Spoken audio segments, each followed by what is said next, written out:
Deniz xanım, mən bunu qeyri-qanuni hesab eləyirəm. Nə qədər ödəsə də, qəpiyinə qədər ödəsə də onu buraxmasını mən qeyri-qanuni hesab edirəm. Amma Azərbaycan praktikasında görürük. 150 milyon, 200 milyon mənimsəyən adamlar var, generallar var.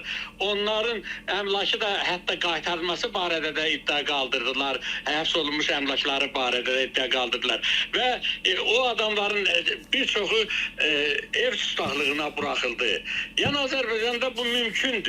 Bunu eləyirlər. Bu praktikada görünür. Da indi mən deyim ki, bu mümkün deyil. Bunu eləyirlər Sevinç xanım. Bəli. Amma bir hüquqşünas kimi mən deyirəm ki, bunu eləmək düzgün deyil.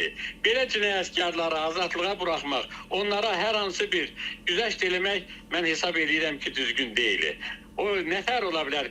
Cəmaət elə ailələr var ki, Bəli. elə ailələr var, eşidirsiniz məni? Bəli, eşidirəm, narahat olmayın, bəli. Elə ailələr var ki, illərlə dodağına ət dəymir bunun. Bəli, bəli, haqlısınız. Haqlısınız. Bunların topladığı milyardları elə yazıq kasıb küsublara alıb vermək lazımdır da.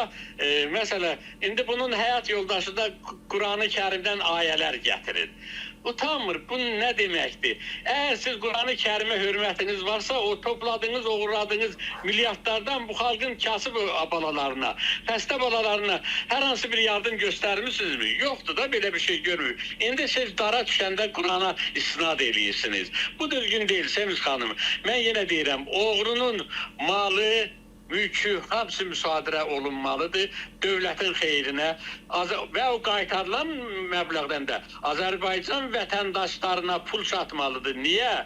Çünki oğurlanan mallar kimin malıdır? Kimin mülkiyyətidir? Azərbaycan vətəndaşının, sizin, mənim ödədiyimiz vergilərdən, dövlətə verdiyimiz xəraclardan, örgülərdən, vergilərdən ibarətdir. Ona görə də geri alınmalı və xalqın kasıb təbəqəsinə, şəhid ailələrinə, evi olmayan insanlara verilməlidir hamısı. Bəli.